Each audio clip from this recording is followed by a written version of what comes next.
Hey guys, it's your girl Sidnee Michelle here with Black Enterprise. I have the ultimate pleasure of sitting next to Supa Cindy. Thank you so much for joining us Thanks today. for having me. I'm so excited. Guys, we're going to get into all of her greatness, but tell me a little bit about early Supa Cindy. How did you get started? Wow. So, how did I get started? Actually, my radio career started as an intern, believe it or not, because I was studying radio and television in college.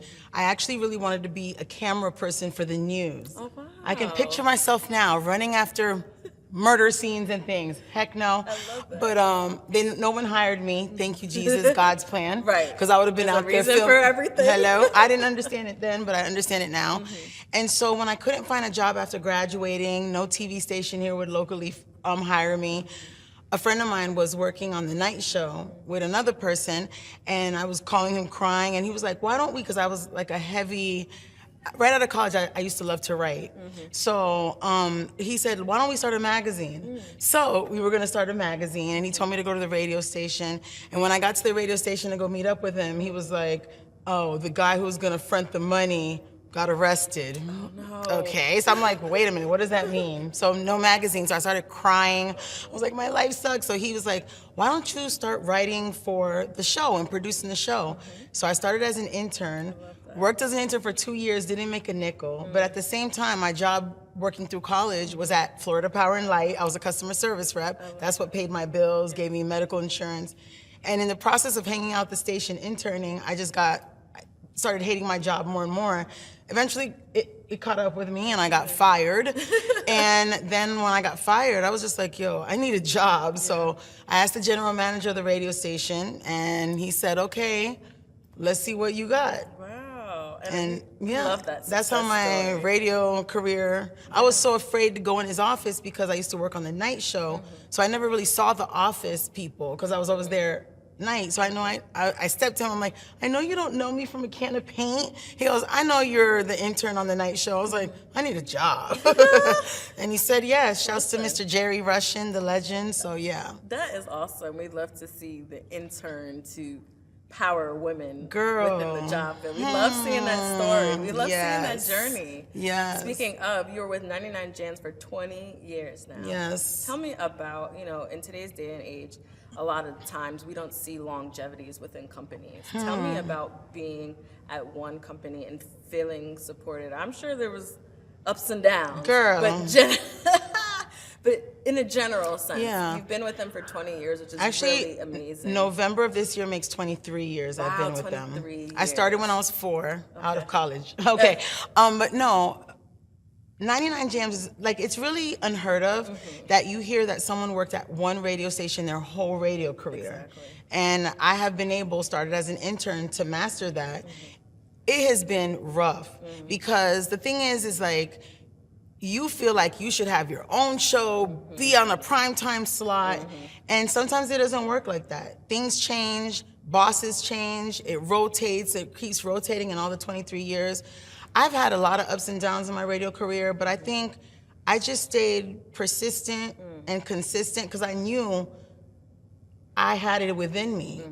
I've cried a lot over my radio career and the disappointments, but I never looked at any of my disappointments, because there's been a lot, as a stop sign. It just was like a speed bump. I'm like, let me press the gas a little bit more so I could ride over that thing. Right over it. You know what I'm saying? And that's how I just always looked at my radio career. But I honestly, I don't want to sound conceited or anything, but I do call myself the queen of Miami radio. Yes, ma'am. Because I earned it. very I didn't much just so did. put a crown on my head and say, I'm the queen. No, There's I nothing earned conceited it. about that. When you work for those accolades, Yes. you have to live in that. And Yes. live in that light. And I'm that's so what glad- I live in. And I'm so glad to see that, girl. Thank Continue you. to live in that, Thank please. you. Speaking of light, you were selected as one of the Black women in radio Inaugural 30.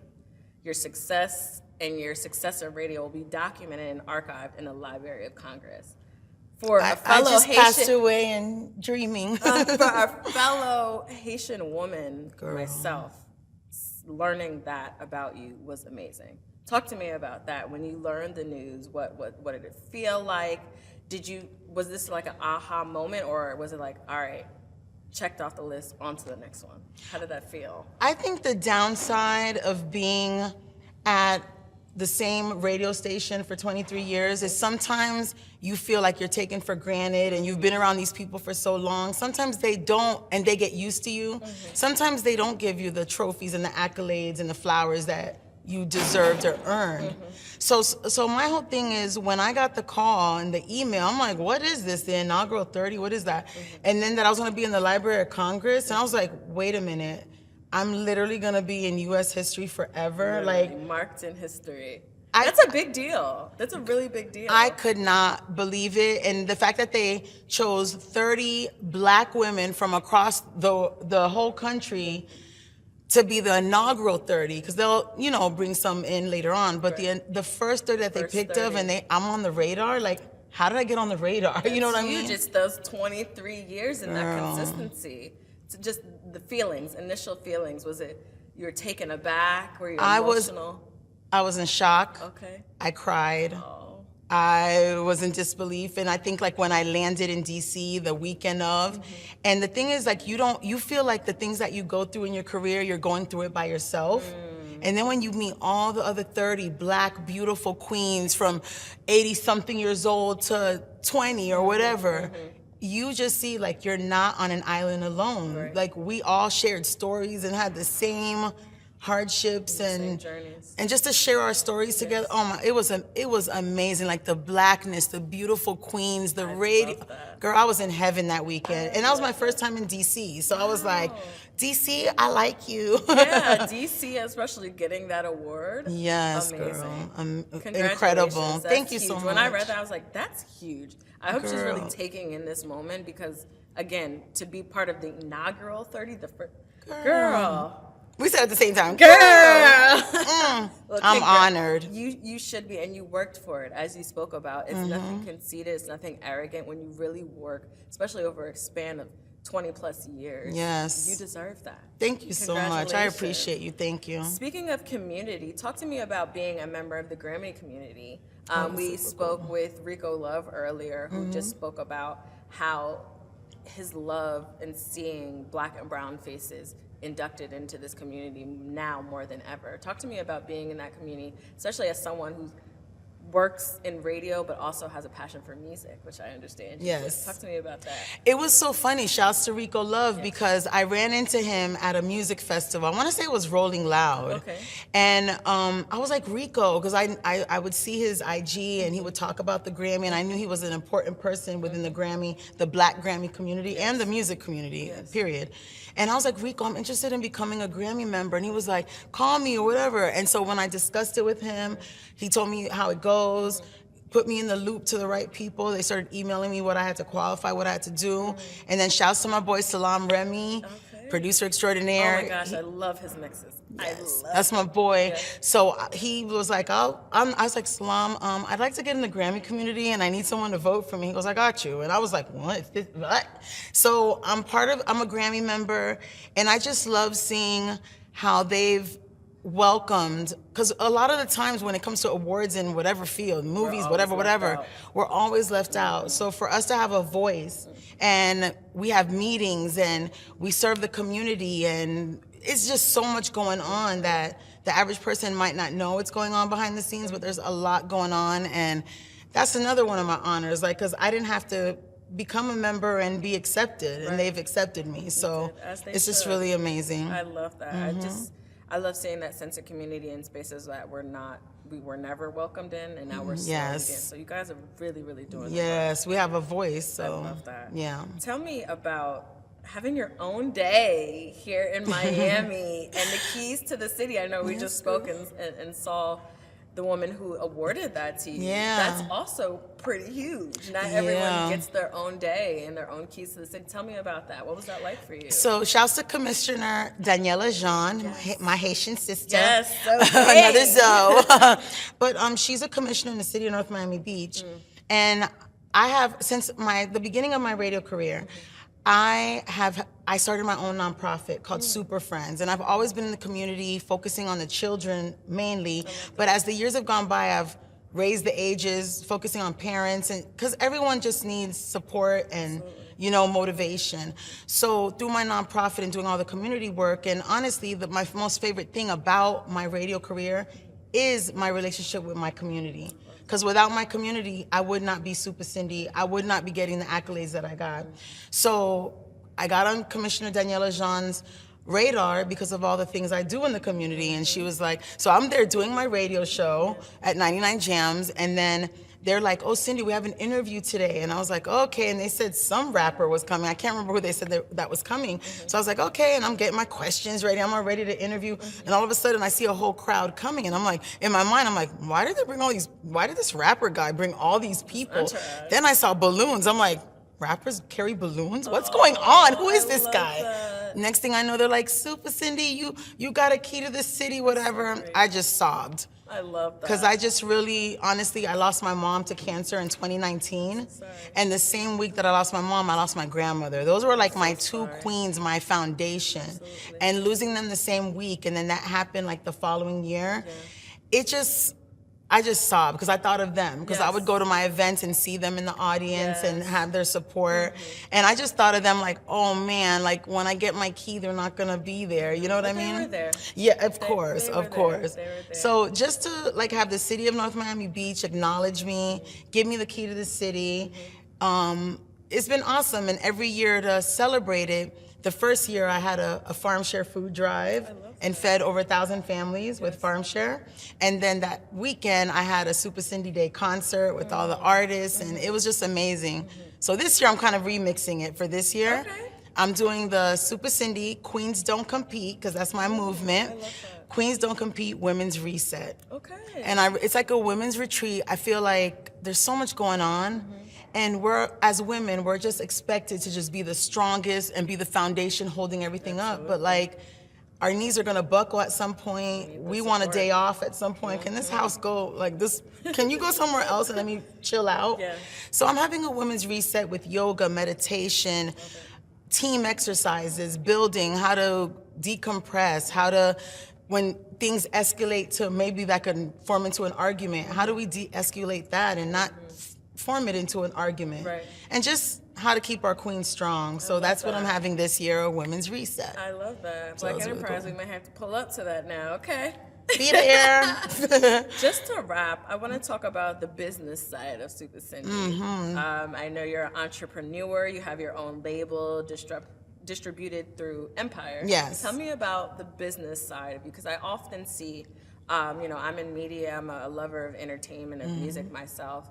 I've been blessed enough to make a career out of it, but that's the number one thing that I see, especially in our field in entertainment and radio, that people want to do so much, but they want to make sure that they are paid, it's lucrative, they can take care of themselves, their families, so on and so forth.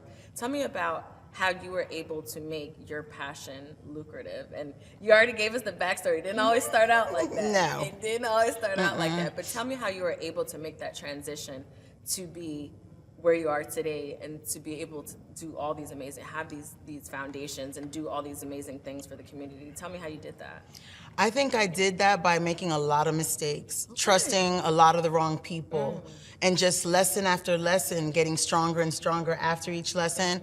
I just think about the money I lost, the money I lost out of my bank account, the money that I could have made, but because I trusted the wrong people, lost it. It's just a lot of mistakes, and I feel like when you start taking your mistakes as mistakes, then you're the loser in everything. You know what I'm saying? So you got to take your mistakes and build off of them. So I've just learned throughout the years that making mistakes is okay. And that's why my love for music started my Cindy Media company, where I, produce my own talk show, Let's Pop Off, with a live audience. I've done skits and all kinds of things on social media. My record label, I'm actually coming out with my album alongside Trina, called Queens Don't Compete. Awesome. And I think like the business side is hard because people never really want to pay you what you feel you're worth. So then when you get a gig or something, you're like, can I pay you this? And you're like, no. So at the beginning I would be like, okay, and I'm like, wait, maybe I'm not worth that much. But now it's like, if you can't afford me, I'm not meant to be there. You know what I'm saying? But when it comes to nonprofit events, I'd be like, oh, well, what's your budget? But if it's like a gig and you have me working and I'm all over the place, no, you're gonna pay me my value. Has the money. Thank you. Pay me my worth. Yeah, so I just think like in business, you just really have to be firm when you need to be firm. Okay. And deciding when to be firm is another thing you have to learn throughout the years. Because sometimes you're firm when, come on, girl, you could have, you know what I'm saying? Yeah. But sometimes we get so frustrated, we're like, you know what, I'm gonna be firm forever, you know? But you have to learn. And I think my business side of my career, building my brand, respecting my brand, demanding my respect, and keeping my brand clean for 23 years. Like, I've never been in a scandal. I've never, like, you know what I'm saying? So, and that's not easy. As a Not easy female, and oh especially God. as a beautiful female, that is not easy. As a It has successful not. female, that is not easy. And you've done that. Shout out to you. Girl. Okay. Some of y'all need to take notes out there, okay? Lastly, just for all the young women out there, the young Black women, the young Haitian women, the young Caribbean women that want to be in radio, that want to have their own foundation, that want to have their success and career documented in the Library of Congress. Yes. How did they achieve that? Tell them how did they achieve that? Because there's so many out there, and I feel like sometimes the representation that we have in today's entertainment, media, so forth, is not the best. If you could speak to them, what would you tell them? I would definitely say be patient. I'm not saying wait 23 years like I had to wait to get to the awesomest point that I'm at, but I would say don't walk into a building thinking that by next week you're gonna have this, that, because I feel like the people now, the younger audience, I mean not the younger audience, but like the younger girls coming up, they want it now. Yes, yeah, but fast. work has to be invested. And people have to see what you have. Just because you're holding a mic does not make you a media personality. And now because so many people can afford a microphone at whatever store, Amazon, they think they're a media personality. And it's like there's so much more that goes into it. So it's so frustrating to see like everyone call themselves, but I don't take it to that extent. I'm like, okay, you're a media. Yeah, but let me see your work and let me see you prove. So I would definitely say be patient and be willing to hear and listen and close your mouth, because a lot of them want to talk 100 miles per hour over you. Just listen to advice and to criticism, because I wasn't always like, people like tell me, Cindy, I don't think you should say this. You gotta respect that. Okay, you know, but they don't even like, you know, people to tell them, I don't think that's a good thing or whatever. Just move like you don't know it all, because you don't. You don't. So I would say definitely patience and be willing to learn. Yes. And you know, put in that work. And put in that work. It's not just you going in and going to sleep and it just happening for you. Do one video and you're gonna be famous. No, it doesn't work like that. Yeah, well, Cindy, you are an inspiration to me. I mean, I've been doing this media thing for 15 years plus. But to just hear you and these new accolades, being the part of the Inaugural 30, having your foundation, you're doing the work and you really put in the work. So now I love to see you reap the benefits. I appreciate that. Thank you so much. Of course. Guys, this has been an amazing conversation with Super Cindy. Thank you again. Thanks for inviting me. Shout out to Black Enterprise. Shout out to Black Enterprise. We're going to call her radio extraordinaire, entrepreneur, philanthropist, whatever you want to call it. The list goes on. But thank you again for your time. Thanks so much. All right, guys. Sidnee Michelle here. Until next time.